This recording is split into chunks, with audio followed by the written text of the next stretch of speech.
All we're saying is you can't carry a gun in town. I have 2 guns, one for each of. When Tombstone began shooting, Sam Elliott was excited to play Virgil Herb.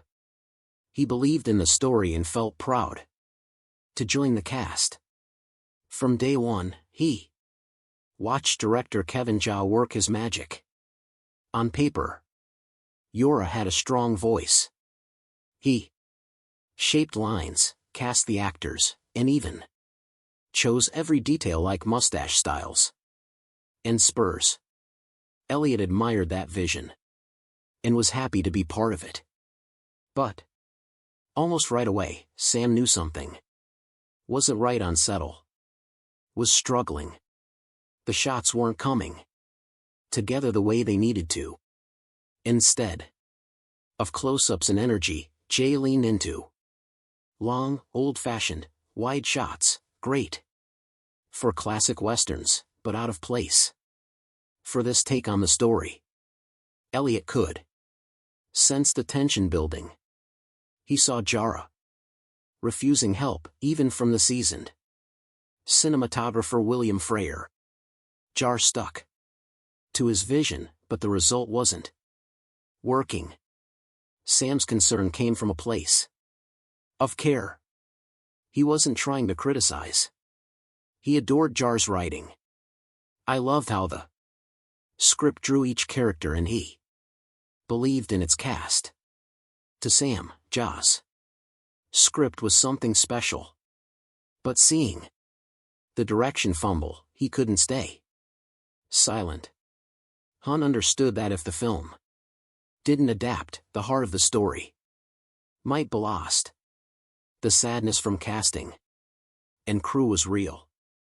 When Jha was dismissed, after about a month, they cared deeply for Yora, and he had created this world they were all set to bring to life.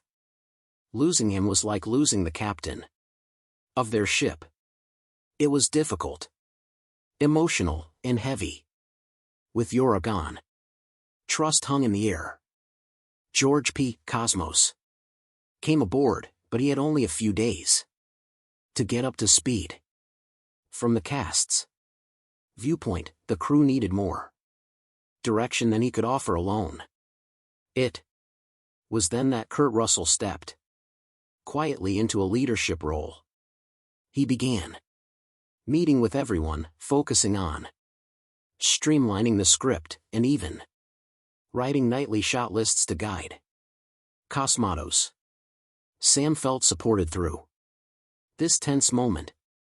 He joined the push to save the film, backing Russell's behind the scenes guidance for a character like Virgil Herb, losing parts of the script hurt. Sam wished there had been more depth and connective tissue for his role. He admitted that had he known they would cut nearly 30 pages, Mike Land's connective scenes, and emotional moments, he might have turned the role down. But he stayed because he believed in the movie and in the people making it. Elliot felt that the cast and crew rallied for Jha and each other. Kurt's energy and determination became a beacon. Sam remembered how, despite the chaos, Kurt focused on finishing their SD with integrity. He made sure scenes kept their emotional punches, especially the bond between Wyatt and Document. Through all this, Sam remained fully in character. Even when George Cosmos showed to shoots and snipped scenes, Elliot held tight to the essence of Virgil. Heck, at least slipped some dialogue back in, protecting those moments that helped the audience feel closer to his character. That in post-production, there was more hustle. Cosmos and the team oversaw a massive reshaping of the film. They restored emotional beats, upped the color, and enhanced tensions. Yet Elliot's scenes still reflected his commitment. His quiet strength is woven into the final cut. When Tombstone finally hit theaters, Sam looked back with mixed feelings. He was proud of what they achieved, but still felt that Virgil's full potential wasn't fully shown. That sense of what could have been hung with him. He knew he'd given everything, even though the film had shifted from Yora's deeper vision to a sharper, more action-driven story. Yet, Sam never regrets staying head beside his cast family, trusted Kurt's leadership, and helped bring a film they all believed in across the line. Now, you might be feeling a little lost about how all these actually unfolded. Well, don't get too lost because we're getting into full details about how everything happened. So, stay tuned. Many people do not know that Kevin Yora, the original creator and director of Tombstone, began the film with an ambitious vision, but quickly ran into trouble. Once filming started, he hit a snag. His approach closely mirrored old-school westerns. He favored sweeping master shots with very few close-ups and was stubborn about keeping every detail just so, right down to how characters walked and wore their spurs. But this throwback style didn't mesh with the fast-paced demands of modern filmmaking. The movie was already behind schedule and over budget, all while racing toward a Christmas release deadline imposed by Disney. By the third day, even Sam Elliott was skeptical. He saw that Jaw was struggling to capture essential shots and couldn't balance his roles as writer and first-time director. Cinematographer William Fr. also reported creative clashes as Jar resisted any suggestions. This tension put the whole production at risk. After about a month of falling behind, producer Andrew Vina and others decided they couldn't wait any longer. Yora was let go. No farewell and little time to adjust. Guiding Tombstone back on track became a team effort. Actors like Kurt Russell, Val Kilmer, Michael Biehn, P. Booth, and Sam Elliott thought of an idea around the goal of saving the movie. They understood its potential and didn't want Yora's departure to affect their work. George P. Cosmos was brought in on short notice to direct, but Russell immediately stepped up behind the scenes. 2. Russell and producer James Jacks trimmed nearly 30 pages from Jay's original screenplay, cutting subplots and background moments to sharpen the focus on the key relationship between Wyatt Earp and Doc Holliday. This change did sit well with everyone. Cast members quietly called the reworked version the Kurt and Val show. Suddenly, characters like Virgil, Sam Elliott, Morgan, Bill Paxton, and others had much less time on screen. Their richer backgrounds and emotional moments had been shaved off. What was once a big ensemble exploring family and shared values became a more focused brother romance with intense action and dialogue aimed at the two leads. Sam felt this thing deeply. He loved Yora's original script, its warmth, depth, and subtlety. After nearly 30 pages were removed, he said he'd have probably declined the role if he'd known how little Virgil would matter in the final cut. Sam and a few other actors even took matters into their own hands. They quietly slipped some of their favorite lines back into scenes during takes. Small acts of rebellion to bring their characters back to life. The tension reached a moment that everyone couldn't endure. One evening at a bar, Sam was nursing a beer when someone came and told him that he should have played Wyatt. Sam looked over, his expression soft and knowing, then said simply, "Tell me about it," before taking another drink. That wistful exchange conveyed more than any monologue. His longing and disappointment were clear. With the spotlight on Wyatt and Doc, Sam noticed a shift in on-screen energy. It was still a great performance duo, but the ensemble support had dimmed.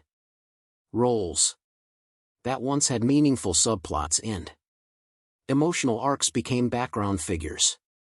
In the high-intensity showdown, the narrative lost many connective scenes. Small moments of humor, relationship building, peaceful family life. Those were all sacrificed for pace and drama. Yet, even as he felt his character slipping into the shadows, Sam gave his best. He remained quietly committed. During long shooting days, he didn't openly complain on set, but his eyes told a story, revealing how hurt he felt. He wasn't alone in the disappointment. Other actors added their voices, though more cautiously. Michael Bean said that much has sharpened the emotional bond between Wyatt Earp and Doc Holliday, creating a connection that became the heart of the film. Now, when everyone thought that things were finally falling into place, a physical fight broke out. And this fight almost affected the end result of the movie. Just stay glued to your screen to find out how it happened. Just like most movies, when filming began on Tombstone, the set quickly became a storm of tension. William Ferrier, the veteran cinematographer, brought his camera wizardry, but soon found himself clashing with the directors. Initially, he beat heads with Kevin Yura because Yura insisted on perfection and resisted any advice. This friction grew when George P. Cosmatos stepped in to replace Yura. Cosmatos was all about discipline and action. He pushed for tight schedules, literal hard-edged shots, and a fast pace that shook things up. Franco was so stressed that he actually tried to leave the movie 3 times. The arguments got so heated one time he and Cosmos literally rammed 2 golf carts together out of frustration. Some crew members thought about quitting, were even let go. By the end, 17 people had left over Cosmos' strict way off running scenes. Yet, Frank stayed, convinced by producer James Jackson his own love for the project. He told people, "If I wasn't happy with how it looked on screen, I wouldn't have stuck around." He certainly kept calm because he knew that behind those fights and rifts, a real movie was shaping up. Meanwhile, the film's budget started to blow up. What began with a $25 million plan soon went past that number. The clock was ticking toward a Christmas Day release that Disney insisted on for maximum box office punch. This made every day feel like a race. To make the deadline, they had to reshoot big chunks of the movie. Yura had shot a bunch of scenes. Most got tossed aside, except for a few bits like those with Charlton H. Cosmos added new sequences, including an elaborate opening wedding and extra action at the ending. The days on set stretched into long, exhausting shoots. The team was constantly scrambling to write, replay, and recreate shoots that had to fit the new tighter vision that Bay finally wrapped after 88 intense days around the end of August. Everyone was spent but relieved. The production had gone over time and over budget, but the cast and crew felt proud. Franker himself said if the final product on screen satisfied him, that meant they'd succeeded. In post-production, editors had to race to meet the Christmas release. They rushed through cutting scenes, polishing sound, and trimming unnecessary footage, all under immense pressure. The result was a film stripped of its earlier sprawling ideas. Cosmatos focused heavily on action and speed. Much of Yora's original footage, except small pieces, was left on the cutting room floor. And the final Tombstone that hit theaters was leaner, sharper, and driven by intense energy, more of a modern Western blockbuster than Yora's deeper character study. Yet, from the chaos emerged something memorable. Aside from physical fights, Tombstone experienced certain rivalries that only those within the crew knew about. So, if you've never heard about it, it is the time for you to do so. When Tombstone was gearing up for release in 1993, another film about Wyatt Earp was already circulating. Kevin Costner's Wyatt Earp. This set up a fierce showdown at the box office. Costner originally was asked to take the lead in Tombstone, but he decided to focus on his own version instead. Let us know in the comments. And don't forget to like, share, and subscribe for more updates just like this.